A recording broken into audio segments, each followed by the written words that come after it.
Y buenos amigos, a continuación vamos a trabajar un nuevo problema de aplicación teniendo en cuenta que, por ejemplo, en mecánica tenemos las leyes de Newton, pero cuando hablamos de electricidad, entonces tenemos las leyes de Kirchhoff. En este caso nos vamos a centrar en la segunda ley de Kirchhoff, la cual dice que la suma de las caídas de potencia a través del inductor y la resistencia es igual a la fuerza electromotriz aplicada a un circuito. Pero para poder entender esto yo necesito manejar algunos conceptos y simbologías que veremos a continuación. Vamos a entender que si hablamos del voltaje, entonces vamos a utilizar este símbolo, el cual representa volts.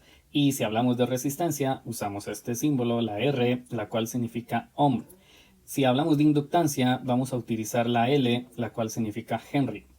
La capacitancia sería la C, la cual significa farad. Aquí vamos a tener cuidado porque esta C no es la misma que la constante de integración que siempre hemos utilizado. Si hablamos de corriente, entonces vamos a utilizar la I, la cual se maneja en ampere. Y si hablamos de carga eléctrica, vamos a utilizar la Q, la cual significa coulomb.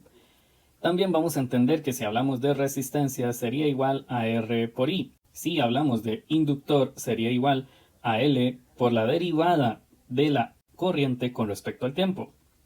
Y si hablamos de un condensador, estamos hablando de 1 dividido entre la capacitancia por la carga eléctrica. Además, vamos a seguir manejando los siguientes símbolos. Cuando tenemos esto, estamos hablando de una batería o de un generador. Si hablamos de este símbolo, estamos hablando de una resistencia. Si tenemos esto, sería un inductor o una bobina. Si tenemos esto, estamos hablando de un condensador. Y si tenemos esto, estamos hablando de una llave o un interruptor. Aquí vemos que tenemos una batería, tenemos una resistencia y tenemos un inductor. Y justamente por estas dos partes es que a esto le llamamos un circuito LR en serie. Recordemos que la segunda ley de Kirchhoff dice que la caída de potencia a través de un inductor, es decir, la inductancia por la derivada de la corriente con respecto al tiempo, más la pérdida o la caída de potencia de la resistencia, es igual a la fuerza electromotriz aplicada al circuito. De aquí en adelante vamos a tratar de hacer una suposición y es que vamos a cambiar E de t por E sub 0 con el fin de tratar de resolver la ecuación diferencial. Vamos a entender que si decimos que E de t es igual a E sub 0 y también afirmamos que la L, la R y además E sub 0 son constantes, entonces nosotros podemos darnos a la tarea de resolver esta ecuación diferencial. Sustituyendo, nosotros obtenemos, haciendo la sustitución, vamos a obtener que la inductancia multiplicada por la derivada de la corriente con respecto al tiempo más la resistencia multiplicada por la corriente es igual a la fuerza electromotriz inicial. Debemos de recordar, y hay que insistir en esto, que la L, la R y la E son constantes. Se supone que son valores que ya se conocen. Si esto es así, entonces esto es una ecuación diferencial de las simples. Vamos a tomar R por I y lo vamos a pasar al otro lado de la igualdad, lo cual nos quedaría. Lo cual quiere decir que la pérdida de potencia en el inductor es igual a la fuerza electromotriz inicial menos la resistencia. Sin embargo, ahora vamos a empezar con el trabajo de una ecuación diferencial. Tenemos por aquí dt que está dividiendo, lo vamos a pasar a este lado a multiplicar, lo cual nos quedaría, lo cual ya no se puede leer completamente igual a lo que dijimos anteriormente. Ahora va a decir que la inductancia por la derivada de la corriente, ya no con respecto al tiempo, es igual a la fuerza electromotriz inicial menos la resistencia por la derivada del tiempo. Entonces ya estamos viendo esto como si fuesen variables separables, por lo cual voy a tomar este paréntesis y lo voy a pasar a dividir a este otro lado de la igualdad, lo cual nos queda. En este punto podemos apreciar que de este lado de la igualdad todo me queda en términos de I y de este otro lado de la igualdad todo me queda en términos de T. Recuerden, L, E y R son constantes, no son variables. Entonces el siguiente procedimiento sería integrar el lado izquierdo de la igualdad e integrar el lado derecho de la igualdad. Integrando el lado izquierdo de la igualdad nos vamos a recordar que podemos utilizar la vieja estrategia de tomar lo que está en el denominador y sustituirlo por U, o decir que U es igual a lo que está en el denominador. Si hacemos esto, entonces la derivada de U sería igual a lo siguiente. Mucho cuidado. esto es una constante. La derivada de una constante es 0, pero ustedes no me van a hacer escribir 0.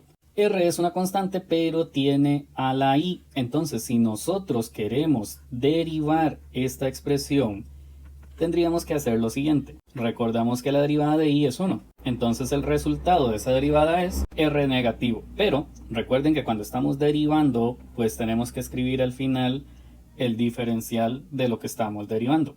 Entonces escribimos d por i. Sin embargo, podemos observar en esta parte que el di no tiene ningún r negativo. Entonces vamos a escribir a continuación du sobre menos dr igual a di, lo cual solo quiere decir que tomé esta r y la pasé a dividir.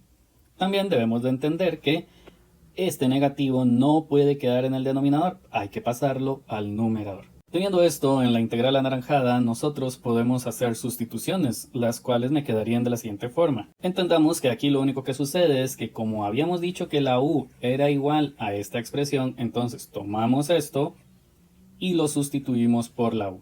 ¿Qué va a pasar con esta L? Esa L, al ser una constante, sale de la integral.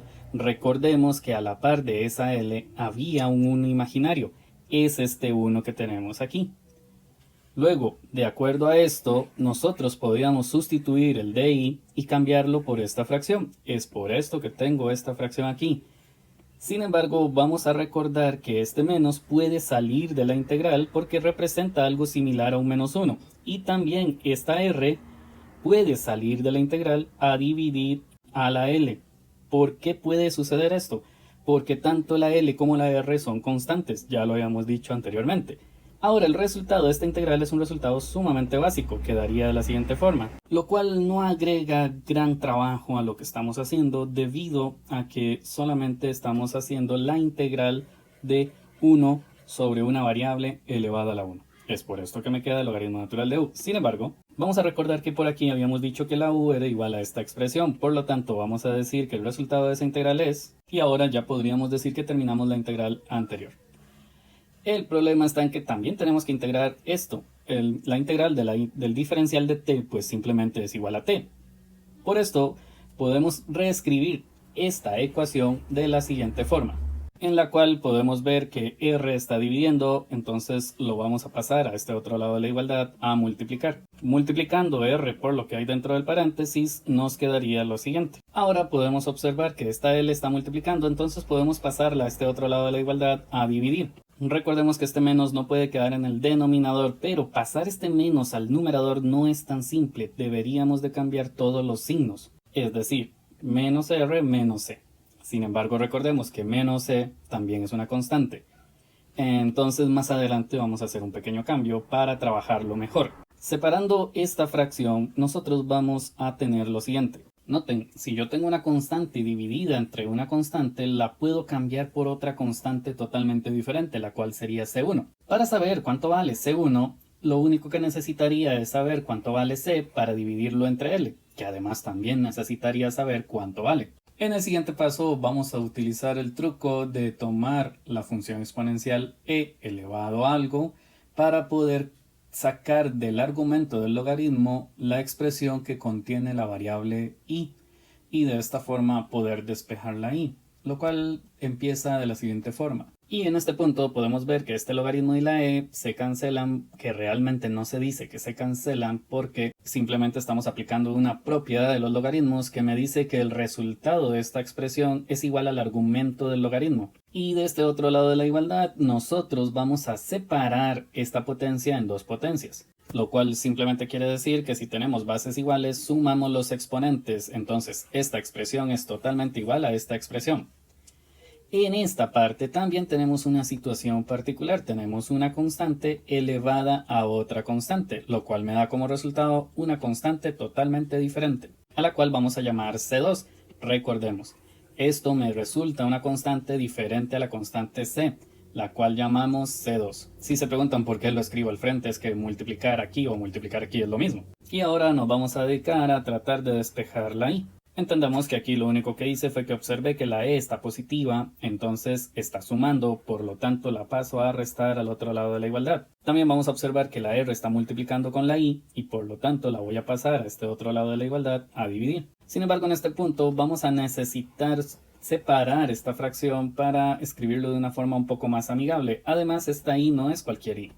Esta I es la corriente después de cierto tiempo. Ok, pero aquí tenemos que observar que este menos y este menos se convierten en un más, entonces vamos a escribir aquí el más. Sin embargo, en esta otra parte tenemos una constante dividida entre otra constante. Por lo tanto, esta fracción me genera una constante totalmente diferente, la cual se vería de la siguiente forma. Vamos a entender que hace un rato estamos trabajando una constante como algo que no nos interesa todavía saber y otras constantes como que se mantienen permanentes. Es importante que dichas constantes hablan de la potencia eléctrica y la otra constante habla de la inductancia, entonces estas constantes no debemos tocarlas. Sin embargo, todas aquellas constantes que intervienen o se operan con la constante de integración, sí es importante tratar de convertirlas en otras constantes de integración. Y es por esto que varias veces aparece C1, C2, C3. Esto no tiene por qué complicarnos el trabajo. Sin embargo, en este punto nosotros ya tenemos una función para conocer los amperes o la corriente después de cierto tiempo según los datos iniciales. Aquí el problema es conseguir datos iniciales, que en algún momento va a ser fácil de medir.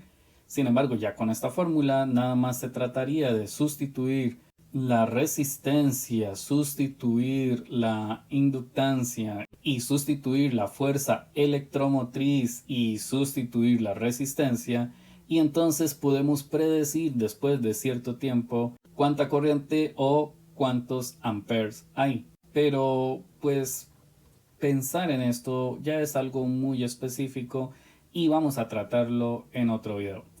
Por este video, muchas gracias.